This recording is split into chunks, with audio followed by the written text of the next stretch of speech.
अस्सलाम वालेकुम। Chapter number 14 current electricity का जो आज टॉपिक हम डिस्कस करने वाले हैं वो है इलेक्ट्रिक पावर।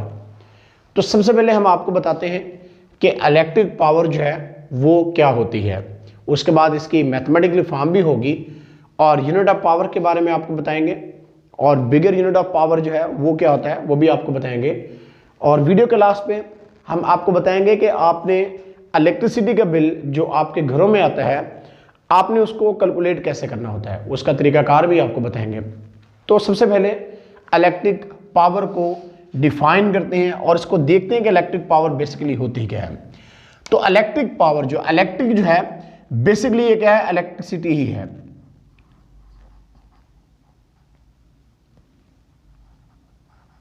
तो बेसिकली ये इलेक्ट्रिसिटी है। और पावर क्या था, पावर इससे पहले हम ने 9th लेवल पे पढ़ा था कि पावर होती है रेट ऑफ डूइंग वर्क,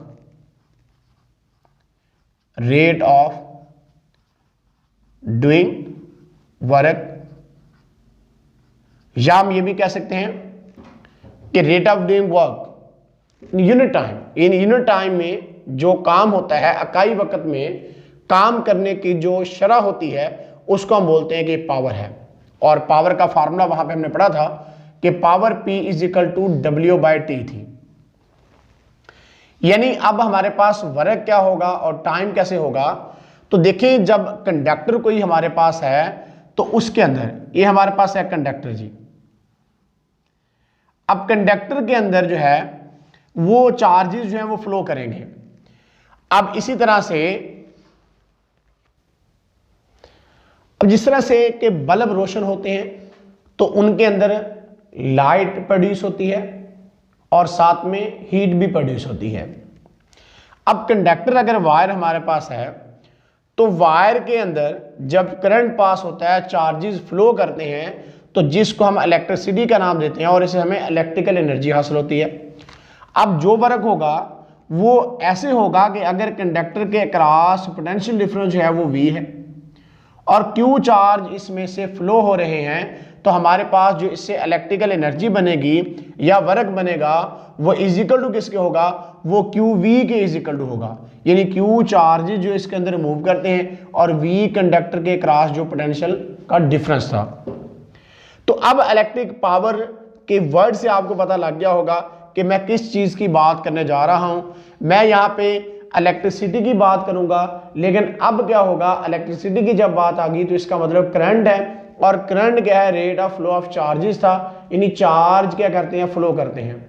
तो हमने देखना यह है कि वो चार्ज जो फ्लो करते हैं उनका रेट ऑफ डूइंग वर्क हमने निकालना है कि वो कितना काम करते हैं कितने टाइम में। तो इसको क्या बोलते हैं, इसको हम बोलेंगे पावर बोलेंगे, इसको हम क्या बोलेंगे, इलेक्ट्रिक पावर बोलेंगे।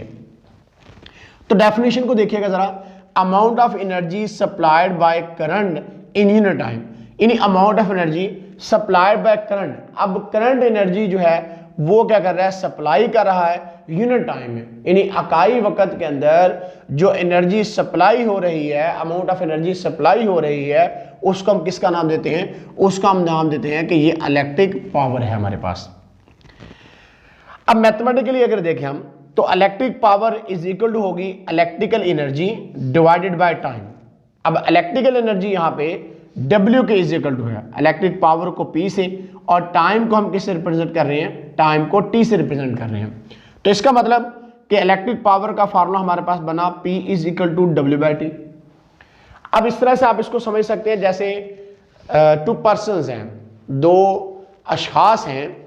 अब उनसे हमने कोई काम करवाना है, तो अगर एक आदमी जो है वो 10 ईंटें उठाता है और वो टाइम लेता है 5 मिनट लेता है, और इसी तरह से दूसरा आदमी जो है वो भी 10 ईंटें उठाता है लेकिन वो टाइम कितना लेता है, वो 10 मिनट लेता है। पहले आदमी ने 5 मिनट टाइम लिया, दूसरे ने 10 मिनट टाइम लिया, किसकी पावर ज्यादा होगी, जिसने कम टाइम लिया उसकी पावर ज्यादा होगी, जिसने ज्यादा टाइम लिया है उसकी पावर कम होगी। क्योंकि हमने बोला कि पावर क्या है, रेट ऑफ डूइंग वर्क, काम करने की शरह होती है। यूनिट टाइम के अंदर जो हमने काम करना है, इकाई वक्त के अंदर जो हमने काम करना है, यानी कितने टाइम में कितना काम किया है। तो 5 मिनट के अंदर 10 ईंटें उठाने वाले शख्स के अंदर, पर्सन के अंदर ज्यादा पावर है इंस्टेड उस पर्सन के जिसने 10 ईंटें उठाने के लिए 10 मिनट टाइम लिया, तो इसका मतलब उसमें पावर कम है। तो power P is equal to मैं बात कर रहा था W/T है। इसका मतलब कि अगर टाइम बढ़ जाता है तो पावर क्या हो जाती है, पावर कम हो जाती है। लेकिन अगर टाइम कम हो जाएगा तो इसका मतलब पावर क्या हो जाएगी, पावर बढ़ जाती है। तो बात ये कर रहा था कि इलेक्ट्रिक पावर जो है वो इज इक्वल टू है W/T। W यहाँ पे क्या है, इलेक्ट्रिकल एनर्जी है। W यहाँ पे हमारे पास इलेक्ट्रिकल एनर्जी है और ये इलेक्ट्रिकल एनर्जी किसके बराबर है, जैसे कि वीडियो के स्टार्ट पे आपको बता रहा था कि अगर कंडक्टर के क्रॉस V वोल्ट का पोटेंशियल डिफरेंस है और उसमें से Q कॉलम चार्ज गुजर रहे हैं तो उसकी जो इलेक्ट्रिकल एनर्जी बनेगी W वो इज इक्वल टू होगी Q मल्टीप्लाई V, यानी चार्जेस को पोटेंशियल के साथ मल्टीप्लाई कर देंगे तो QV जॉल हमारे पास एनर्जी आ जाती है। Power P is equal to W/T हमने पढ़ा। अब W की जगह पे हम QV उसकी वैल्यू लगाते हैं तो ये QV आ गया डिवाइड/T। अब इसके बाद हमने ये चीज पढ़ी हुई है कि करंट होता है rate of flow of charge, यानी अगर ये कंडक्टर है और फर्ज करें ये हाथ एक क्रॉस सेक्शनल एरिया मैंने यहाँ पे रख दिया है, अगर मेरे हाथ में से चार्जेस पास हो सकते हैं तो मैं देखूंगा कि कितने चार्जेस 1 सेकंड में पास हुए हैं। तो पर सेकंड जो चार्जेस पास हो रहे हैं वही क्या होता है, वही करंट होता है। किसी क्रॉस सेक्शनल एरिया से यूनिट टाइम में जितने चार्जेस फ्लो करते हैं वो करंट बनता है। तो इसलिए I इज इक्वल टू क्या होगा, I is equal to Q/T, यानी चार्ज पर यूनिट टाइम जो है वो करंट होता है। इट मीन दैट कि Q/T हमारे पास किसके इज इक्वल टू होगा, Q/T इज इक्वल टू हमारे पास आ जाएगा I के। तो हम यहाँ पे Q/T की जगह पे I वैल्यू लगाते हैं तो पावर P आ जाता है IV के बराबर, यानी पावर का फार्मूला क्या बन गया, power P is equal to IV। अब अगर किसी सर्किट के अंदर, कंडक्टर के अंदर करंट फ्लो हो रहा है और पोटेंशियल डिफरेंस भी उसके क्रॉस में है तो डेफिनेटली पोटेंशियल डिफरेंस से ही करंट फ्लो करता है। तो अगर पोटेंशियल डिफरेंस भी है और करंट भी हमारे पास है तो हम उसकी पावर फाइंड आउट कर सकते हैं। जैसे घरों में इलेक्ट्रिक बल्ब होते हैं तो उनके ऊपर लिखा होता है कि ये 40 वाट का है, 60 वाट का है या 100 वाट का है।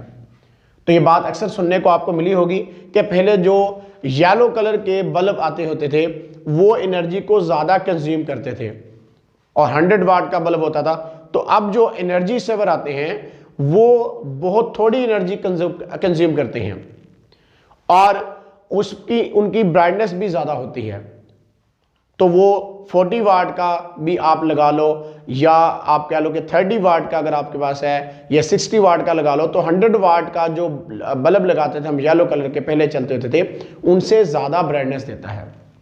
तो ये किस वजह से होता है इसके लिए फिर कभी हम वीडियो बनाएंगे। तो बहरहाल मैं पावर की बात कर रहा था। तो power P is equal to क्या आ गया, IV। इसको ट्राइंगल मेथड से भी आप याद रख सकते हो। देखिए जरा, ये ट्राइंगल मैं बनाता हूं यहां पे पावर लिखता हूं। Power P is equal to हमारे पास किसके इज इक्वल टू है, power P is equal to I multiply हमारे पास क्या है, V के इज इक्वल टू है, यानी पावर इज इक्वल टू हमारे पास IV के बराबर है। अब अगर आपने करंट फाइंड करना हो तो आपको क्या करना पड़ेगा, आप करंट को हाइड कर लें। तो करंट किसके इज इक्वल टू आएगा, P/V के।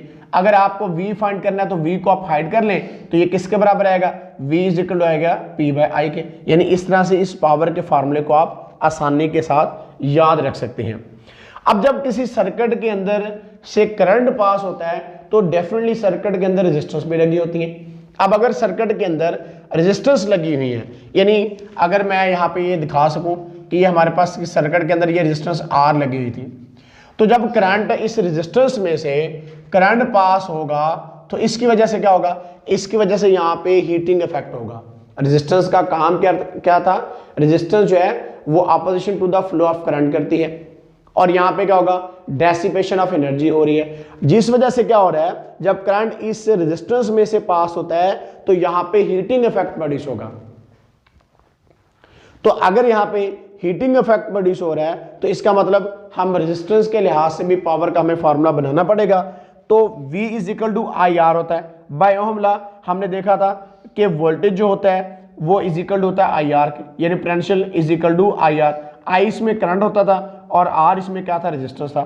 तो पावर का जो फार्मूला हमने अभी देखा power P is equal to I V के इज इक्वल टू है, तो अब वो किसके इज इक्वल टू आ जाएगी, जब V is equal to I R आप लगाएंगे तो V की जगह पे वैल्यू लगाए आई आर आ गया, तो पावर इज इक्वल टू आएगा आई स्क्वायर आर, यानी पावर का फार्मूला हमारे पास क्या आ जाएगा, आई स्क्वायर आर आ जाएगा। यानी इस फार्मूले के थ्रू अगर रेजिस्टेंस भी लगी हुई है, करंट भी सर्किट के अंदर फ्लो कर रहा है, तो आप पावर को फाइंड कर सकते हो आसानी के साथ। इस तरह से सर्किट के अंदर अगर आपने करंट फाइंड करना है तो करंट भी आप आसानी के साथ फाइंड कर सकते हो, रेजिस्टेंस फाइंड करनी है तो रेजिस्टेंस भी फाइंड कर सकते हो। रेजिस्टेंस इस साइड पर आ जाएगी, आई स्क्वायर इधर आके डिवाइड हो जाएगा, तो P by I square is equal to resistance आ जाएगा। इन रेजिस्टेंस के अंदर जो डेसिपेशन ऑफ एनर्जी होती है, तो रेजिस्टेंस जो है वो यहाँ पे हीटिंग इफेक्ट प्रोड्यूस होगा, तो आर जो है रेजिस्टेंस जो है वो आप आसानी से निकाल सकते हो। तो इस तरह से आपने अक्सर देखा होगा कि बल्ब जो होते हैं या और भी इलेक्ट्रिक हीटर है या इस तरह की चीज़ें होती हैं, उनके ऊपर पावर लिखी होती है कि ये इतनी पावर है, इतना पोटेंशियल जो है वो इस्तेमाल करती है, तो पोटेंशियल की वैल्यू भी ऊपर मेंशन होती है और उसके ऊपर जो है पावर जो है वो भी लिखा होता है। इसी तरह से उसके ऊपर कई एनर्जी सेवर जो है उनके ऊपर लिखा होता है कि 87% कंजप्शन ऑफ एनर्जी है, यानी एनर्जी का खर्चा जो है वो 87% है, या इस तरह से कि 87% सेविंग कर रही है, यानी बहुत कम एनर्जी जो है वो उसका लॉस हो रहा है, तो इसलिए एनर्जी सेवर का इस्तेमाल दिन ब दिन बढ़ता जा रहा है। या एलईडीज जो है लोग लगा लेते हैं, तो इससे भी ब्राइटनेस ज़्यादा होती है, तो ये हमारे पास कम पावर की भी जो होती हैं वो ज़्यादा हमें काम देती हैं, यानी ज़्यादा लाइट हमें देती हैं। तो इस तरह से मैंने आपको बताया कि अगर करंट और पोटेंशियल आपके पास है तो पावर फिर भी आप निकाल सकते हो। अगर सर्किट में रेजिस्टेंस है तो इसके लिए फार्मूला फिर आपको ये लगाना पड़ेगा, power P is equal to I square R, तो ये न्यूमेरिकल्स में इस्तेमाल होगा। अब बात करते हैं पावर के यूनिट की।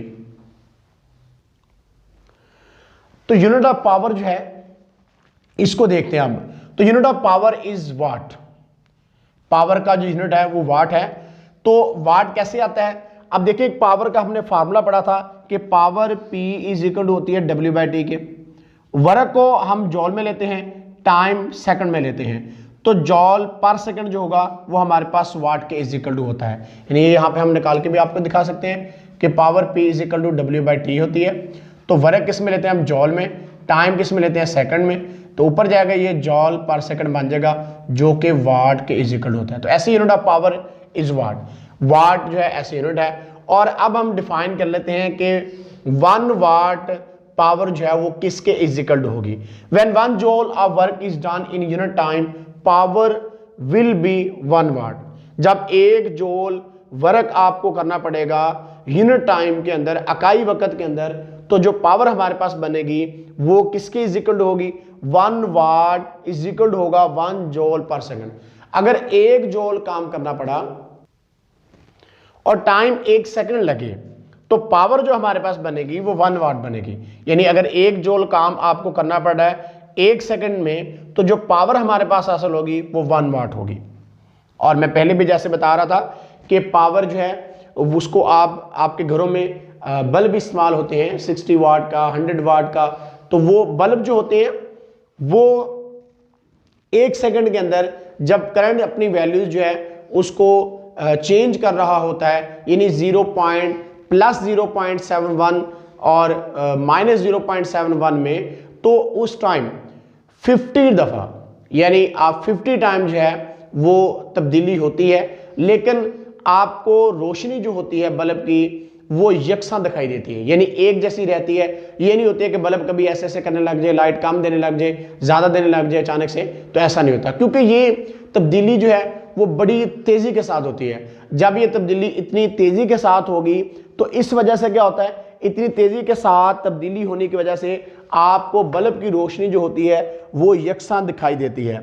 यानी अगरचे 60 वाट के लाइट बल्ब की रोशनी की शिद्दत मुस्तकिल दिखाई देती है, तहम करंट की मकदार 1 सेकंड में जो चेंज हो रही होती है वो 0.71 एम्पेयर से और -0.71 एम्पेयर और प्लस 0.71 एम्पेयर के दरमियान 50 दफ़ा तब्दील होती है। चूँकि करंट की ये तब्दीली जो होती है, ये शरह इसकी रेट जो होता है बहुत तेज़ होता है, इसलिए आपको लाइट जो होती है उसकी इंटेंसिटी जो है वो आपकी आंखों को एक जैसी दिखाई देती है, यानी वो कम ज़्यादा होती आपको दिखाई नहीं देती।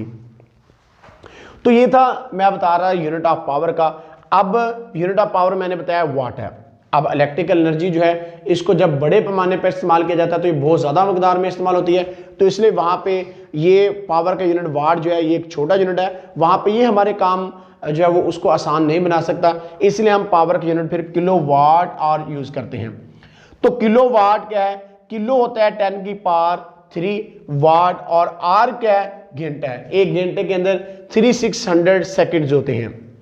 तो it is unit used instead of joule per second which is small unit. ये जॉल पर सेकेंड जो कि वाट के बराबर है, उसके इंस्टेड हम इस किलोवाट आवर जो है इसके यूनिट को इस्तेमाल करते हैं। अब किलोवाट आवर को डिफाइन करते हैं, देखिएगा amount of energy delivered by a power of 1 kilowatt in 1 hour. वहां पे क्या था हमारे पास, जब टाइम सेकंड में होगा तो फिर हम बात करेंगे कि हमारे पास जो पावर है उसको हम वाट में बात करेंगे, लेकिन अब टाइम किस में आ गया, टाइम अब घंटों में आ गया है, तो पावर किस में चली जाएगी, पावर किलोवाट में चली जाएगी। तो फिर से इसको देखिएगा जरा, amount of energy delivered by a power of 1 kilowatt in 1 hour, यानी अगर अमाउंट ऑफ एनर्जी डिलीवर हो रही है 1 किलोवाट, यानी 1 किलोवाट एक घंटे के अंदर एनर्जी जो है वो डिलीवर हो रही है, तो हमारे पास जो पावर आएगी वो 1 किलोवाट आवर आएगी। डेरिवेशन इसकी देखिएगा, 1 किलोवाट आवर जो है ये किसके इज इक्वल टू होता है, 1 किलोवाट हमें पता है कि 1 किलो 10 की पावर 3 होता है, या 1000 हम कह सकते हैं। तो 1 किलोवाट जो होगा ये 1000 वाट के इज इक्वल टू होगा। तो 1 किलोवाट की जगह पे, यानी 1 किलोवाट की जगह पे हमने 1000 वाट लगा दिए, मल्टीप्लाई आर 1 आवर लगा दिया। अब 1 किलोवाट आवर 1000 वाट मल्टीप्लाई एक घंटा जो होता है 1 आवर जो होता है वो 3600 सेकेंड्स के बराबर होता है। तो अब इसको हम कैसे लिखेंगे, 3600 हमारे पास ये है मल्टीप्लाई 1000, तो ये इसको हम मल्टीप्लाई करेंगे तो ये हमारे पास आ जाएगा 3600 और साथ में ये 1000 वाले जीरो इसके साथ लगा देता हूं। अब इसको आपने कैसे लिखना है कि आप इसको साइंटिफिक में लिखेगा, आप जरा 1 यहां से पॉइंट मैंने मूव कराया 1 2 3 4 5, तो 36 मल्टीप्लाई 10 टू पावर कितना आ जाएगा, 5 आ जाएगा। ये चीज हमने यहां पे लिखी है जॉल में। अब उसके बाद हमारे पास इसको मजीद एक पॉइंट हम मूव करवाते हैं, तो 3.6 मल्टीप्लाई 10 की पावर कितना हो जाना था, जब इसको मूव कराया 3.6 मल्टीप्लाई 10 की पावर, ये एक डिजिट हमने फिर से मूव कराया, तो 5 मल्टीप्लाई 10 की पावर क्या आ जाएगा 1, तो 5 + 1 क्या हो जाएगा 6, इसलिए हमने यहाँ पे लिख दिया 3.6, और साथ में हमारे पास मेगा क्यों गया है, ये 10 की पावर जो 6 बनना था, यानी 3.6 मल्टीप्लाई 10 की पावर हमारे पास हो जाना था 5 + 1 6, तो 10 की पावर 6 की जगह पे हमने क्या लगा दिया, 10 की पावर 6 की जगह पे हमने मेगा लगा दिया। तो ये हमारे पास क्या बन गया, 1 kilowatt hour is equal to 3.6 mega joule, यानी 1 किलोवाट आवर जो हमारे पास होगा वो किसके बराबर होगा, 3.6 मेगा जूल के बराबर हमारे पास आ जाता है। अब फार्मूला जो है हम बताते हैं आपको, amount of energy in kilowatt hour में अगर आपने निकालनी है तो उसको उसका तरीकाकार क्या है, उसको कैसे फाइंड आउट करना है। तो हम यहाँ पे पावर जो हमारे पास है उसको हम बात कर रहे हैं कि पावर हमने वाट में लेनी है, multiply time use in hour हो जाएगा, डिवाइड बाय हम क्या कर देंगे 1000 कर देंगे। याद रखिएगा यहाँ पे बात कि अगर आपने वाट बाय 1000 नहीं लिखना तो आपको क्या लिखना पड़ेगा, यहाँ पे किलोवाट लिखना पड़ेगा, किलोवाट मल्टीप्लाई टाइम के साथ हो जाएगा, तो फिर टाइम इन आर जो हो रहा है उसके साथ मल्टीप्लाई होकर भी हम निकाल सकते हैं। बहरहाल amount of energy in kilowatt hour में अगर आपने निकालनी है तो आपको पावर जो होती है उसको आपको वाट में लिखना पड़ता है, यानी ये पावर है जिसको हमने वाट में लिखना है, यानी आपके पास जो भी पावर होगी उसको वाट में लिखे। टाइम यूज जो आता है हमारे पास उसको आपने किस में लिखना है, आवर्स में लिखना है, डिवाइडेड बाय 1000 कर देना है, तो इस तरह से अमाउंट ऑफ एनर्जी जो होगी वो आपके पास किलोवाट आवर में आ जाएगी। मैं फिर से बता रहा हूं, अगर आपने यहाँ पे किलोवाट आवर लिखना है तो आपको तरीकाकार क्या करना पड़ेगा, अगर आपने किलोवाट आवर लिखना है तो आपको करना पड़ेगा, ये किलोवाट लिखने के लिए आपको वाट डिवाइडेड बाय 1000 जो है इसको खत्म करना पड़ेगा और यहाँ पे किलो वाट लिख लें, multiply time use in hour में हो जाएगा। हमारे पास amount of energy in kilowatt hour में जो है वो आ जाएगी। तो अब हम आपको बताते हैं कि इलेक्ट्रिसिटी बिल जो है उसको आपने किस तरह से कैलकुलेट करना है।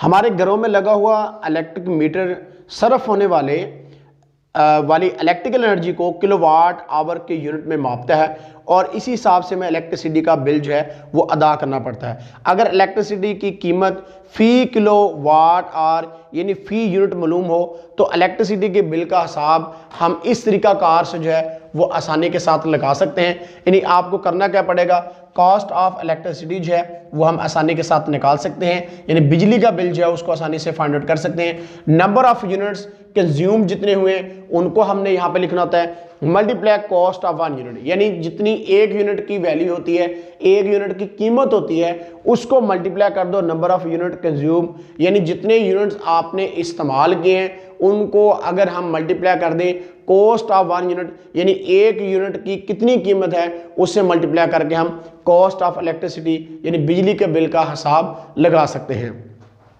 इसी तरह से कॉस्ट ऑफ इलेक्ट्रिसिटी निकालने का फार्मूला है कि वाट पावर जो है वो आपने वाट में लेनी है, टाइम यूज जो होगा वो इन आर होगा और मल्टीप्लाई आपने करना है कॉस्ट ऑफ 1 यूनिट, यानी एक यूनिट की जितनी कीमत होगी उससे अगर आप मल्टीप्लाई कर दो और डिवाइड बाय आप क्या कर दो 1000 कर दो, तो इस तरह से भी कॉस्ट ऑफ इलेक्ट्रिसिटी जो है उसको आप आसानी के साथ क्या कर सकते हो, फाइंड आउट कर सकते हो। यानी बिजली के बिल की कीमत जो है उसको आप आसानी के साथ क्या कर सकते हो, निकाल सकते हो।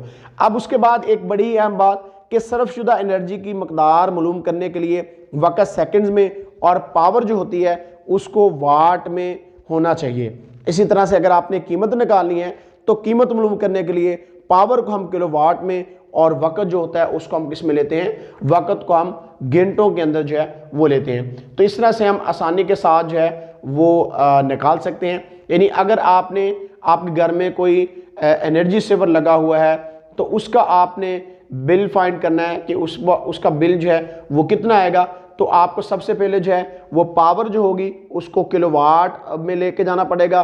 फिर आप टाइम निकालेंगे कि टाइम कितना टाइम हमारा एनर्जी सेवर जो है वो मतलब ऑन रहता है और मल्टीप्लाई जितने दिन होते हैं उनसे आपने मल्टीप्लाई कर देना है। तो इस तरह से आप कॉस्ट जो है सर्फशुदा यूनिट्स जो होते हैं उसकी मकदार आप निकाल सकते हैं। फिर अगर आपने कुल कीमत इलेक्ट्रिसिटी की निकालनी होगी तो आपको जितनी एक यूनिट की कीमत होगी उसको आपको सर्फशुदा यूनिट जो हैं उनसे मल्टीप्लाई करना पड़ेगा।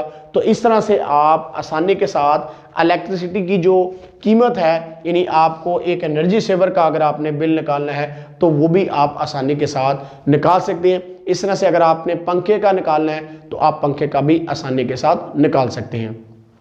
तो इस तरह से आज का जो हमारा टॉपिक था इलेक्ट्रिक पावर, और उसके बाद हमने आपको इसकी डेरिवेशन बताई, यूनिट बताएं और पावर के बड़े यूनिट्स के बारे में हम आपको बताया आपको कि पावर के बड़े यूनिट्स क्या हैं, और साथ में हमने एक बहुत अहम प्रूफ आपको करवाया यहाँ पे कि 1 किलोवाट आवर जो है 3.6 मेगा जूल के बराबर होता है। तो इसका प्रूफ भी आई थिंक आपको मिल गया होगा। और इसी तरह से ये फार्मूला भी मैंने आपको सारा जो है वो बताया कि किस तरह से आपने amount of energy in kilowatt hour में निकालनी होती है, इलेक्ट्रिसिटी का बिल निकालने का तरीकाकार भी बताया।